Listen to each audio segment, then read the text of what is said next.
30 मासूम बच्चियों की जिंदगी को उतार दिया मौत के घाट। सिर्फ मौत ही नहीं, दरिंदगी जिसने ना सिर्फ जिंदगियां छीनी बल्कि लाशों के साथ भी अपनी हवस मिटाई। यह कहानी है सीरियल किलर की, जिसने अपनी जिंदगी की हवस मिटाने के लिए मासूमों को निशाना बनाया और दिल्ली की गलियों में खूनी खेल खेला, जिसने इंसानियत को शर्मसार करके रख दिया। दिल्ली की अदालत ने शनिवार को एक ऐसे हैवान दरिंदे को फिर एक बार गुनहगार करार दिया है। 35 साल के आरोपी रविंद्र कुमार के जुर्म की दास्तान इतनी खौफनाक है कि जिसे सुनकर किसी की भी रूह कांप जाए। यह सनसनीखेज वारदात शुरू होती है साल 2014 से, जहां अचानक 2.5 साल की मासूम घर से गायब हो जाती है और कुछ घंटों बाद उसकी लाश मिलती है। पुलिस की तफ्तीश में आरोपी रविंद्र ऐसा खुलासा करता है कि जिसे सुन पुलिस के भी होश उड़ गए। दरिंदे ने खुद कबूल किया कि वो अब तक 30 बच्चियों को अपना शिकार बना चुका है, जिसमें ज्यादातर 6 से 12 साल की बच्चियां थीं। जो पहली बार उसे पकड़ा गया तो सिर्फ एक हत्या की चाल चली जा रही थी, लेकिन रविंद्र ने खुद मुंह खोलकर एक खौफनाक सच उगल दिया, जिसमें उसने कहा कि मैंने बच्चों का अपहरण किया, उनके साथ रेप किया और फिर उन्हें मार डाला। यहाँ तक कि शव के साथ भी उसने रेप किया, जिसमें मुझे मजा आता था।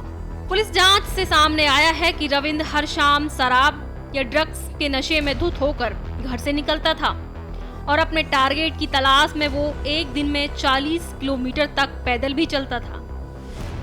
बच्चियों को पैसे और टॉफी का लालच देता और सुनसान जगह पर ले जाकर उनके साथ दरिंदगी करता। इसके बाद उनकी हत्या कर देता था।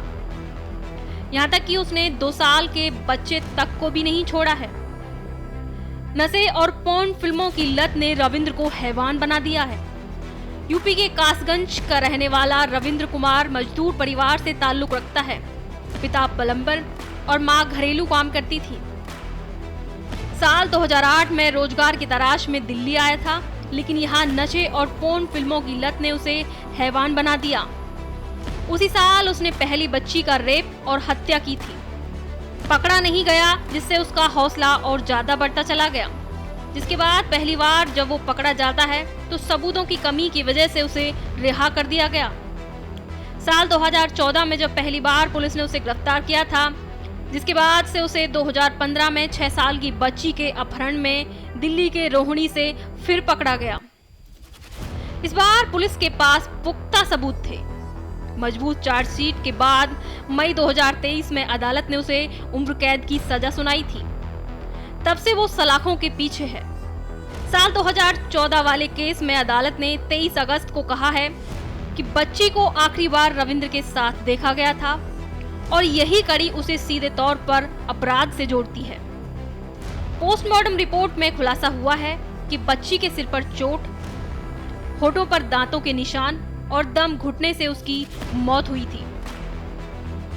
छोटे बच्चे का शरीर बेहद नाजुक होता है। मामूली चोट भी उसके लिए जानलेवा साबित हो सकती है। यहाँ हत्या की नीयत बिल्कुल साफ थी। अदालत ने कहा कि अमानवीय और निर्मम अपराध है। अदालत ने रविंद्र कुमार को भारतीय न्याय संहिता की धारा 302, 363 के तहत दोषी करार दिया है।